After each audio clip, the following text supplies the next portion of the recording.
111 سال قبل 1912 میں بحری جہازوں کی تاریخ کا مشہور اور افسوسناک حادثہ پیش آیا جب اس وقت کے سب سے بڑے بلند و بالا اور محفوظ ترین بحری جہاز ٹائٹینک، اس کے کبھی نہ ڈوبنے کا دعویٰ کیا گیا تھا، اپنے پہلے ہی سفر کے دوران اٹلانٹک اوشن میں ایک برفانی تودے سے ٹکرا کر ڈوب گیا، جس کے نتیجے میں 1500 افراد ہلاک ہوئے۔ ٹائٹینک کی بناوٹ، سفر کی شروعات، ڈوبنے کے مناظر، ڈوبنے کی وجوہات اور ڈوبنے کے بعد کی تحقیق اور نئی حکمت عملی کے بارے میں بات کریں گے اس ویڈیو میں۔ اس سے پہلے ہمارے چینل کو سبسکرائب کر لیں اور بیل آئیکن کو کلک کر لیں۔ ناظرین، بات کی جائے ٹائٹینک کی بناوٹ کی تو اس کی بناوٹ کا کام 1909 میں نادرن آئرلینڈ کے شہر بیلفاسٹ میں شروع ہوا۔ وائٹ سٹار لائن کمپنی نے اسے بنوانے کا ذمہ لیا اور ہارلینڈ اور واف فم نے اس کو تیار کیا۔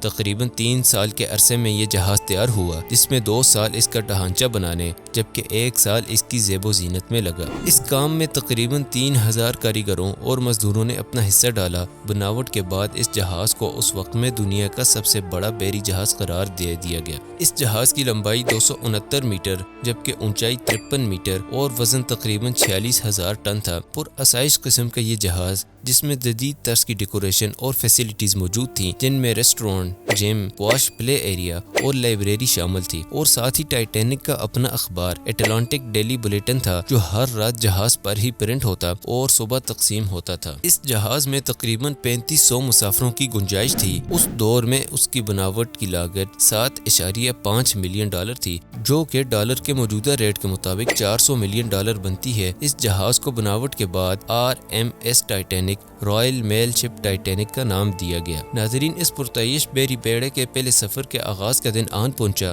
جو کہ 10 اپریل 1912 تھا۔ اس جہاز کو ساؤتھ ہیمپٹن انگلینڈ سے نیو یارک جانا تھا۔ اس جہاز کی مقبولیت کا یہ عالم تھا کہ اس کی روانگی کو دیکھنے کے لیے 1 لاکھ بندہ بندرگاہ پر موجود تھا۔ یہ جہاز 2200 مسافروں کے لیے، جن میں عام لوگوں کے ساتھ ساتھ بزنس مین، اس وقت کے مشہور اور امیر گھرانے اور کریو کے ساتھ ساتھ وائٹ سٹار لائن کمپنی کے مالک بھی موجود تھے۔ ٹائٹینک اپنے سفر کی شروعات کے بعد فرانس اور آئرلینڈ کی بندرگاہوں پر تھوڑے قیام کے بعد اپریل 11 کو اپنی اصل منزل یعنی نیو یارک کی طرف گامزن ہوا، جو کہ 7 دن کا سفر تھا، اور اپریل 17 کو اسے اپنی منزل پر پہنچنا تھا۔ اسی طویل سفر کے دوران 14 اپریل 1912 کا دن آیا۔ یہی وہ دن تھا جس میں بحری جہازوں کی تاریخ کا افسوسناک واقعہ پیش آیا، جب ٹائٹینک اپنا سفر طے کرتے ہوئے نیو یارک کے ساحل سے تھوڑی دوری پر تھا کہ ریڈار سے تقریباً 6 سے 7 مرتبہ برفانی تودوں یعنی آئس برگ کے بارے میں اطلاع دی گئی، مگر اس کو نظر انداز کرتے ہوئے ٹائٹینک اسی رفتار سے آگے بڑھتا رہا۔ اسی رفتار سے بڑھتے ہوئے جہاز ایک فٹ بال فیلڈ جتنے بڑے برفانی تودے کے قریب پہنچ گیا۔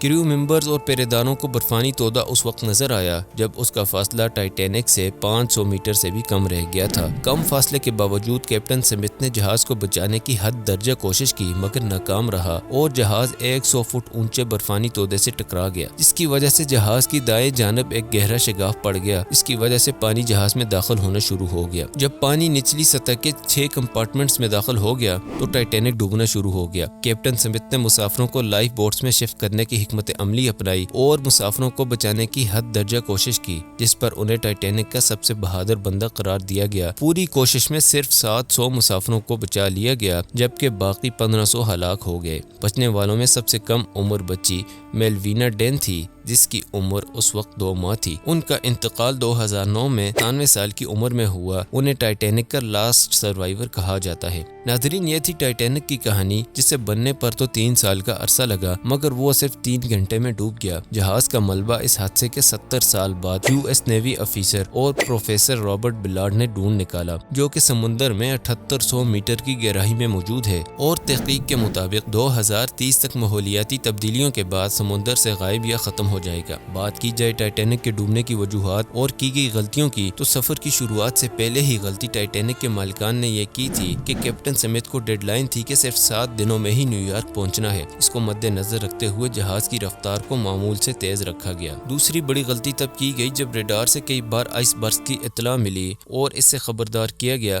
مگر یہ اطلاع ملنے پر بغیر کسی قسم کی حکمت عملی کے آگے بڑھ گیا۔ ساتھ ہی یہ کوتاہی بھی کی گئی کہ کریو ممبرز اور پہرےداروں کو دوربین نہیں دی گئی جس سے وہ دور کے کسی بھی خطرے کو بھانپ لیتے اور بر وقت رسپانس سے اس حادثے سے بچا جا سکتا تھا۔ جو آخری حربہ استعمال کیا جا سکتا تھا لوگوں کی جان بچانے کے لیے وہ تھا لائف بوٹس، یعنی کہ چھوٹی کشتیاں جن میں مسافروں کو منتقل کیا جا سکتا تھا۔ جہاز میں 60 لائف بوٹس کی جگہ تھی مگر صرف 20 لائف بوٹس رکھی گئیں کیونکہ مالکان اس بات پر پر اعتماد تھے کہ یہ ایک انسنکیبل جہاز ہے۔ ٹائٹینک کے ڈوبنے کی تحقیق کے بعد ان وجوہات اور غلطیوں کو مد نظر رکھتے ہوئے آگے کی حکمت عملی بھی طے کی گئی کہ جس سے مستقبل میں آنے والے ایسے حادثات سے بچا جا سکے، جس میں مسافروں کی تعداد کے مطابق لائف بوٹس رکھنے اور ریڈار سسٹم کی بہتری پر کام کیا گیا۔ ساتھ ہی انٹرنیشنل آئس پیٹرول سسٹم متعارف کروایا گیا جس کا کام اٹلانٹک اوشن میں موجود برفانی تودوں سے متعلق جہازوں اور کشتیوں کو آگاہی فراہم کرنا تھا تاکہ مزید ایسے حادثات سے بچا جا سکے۔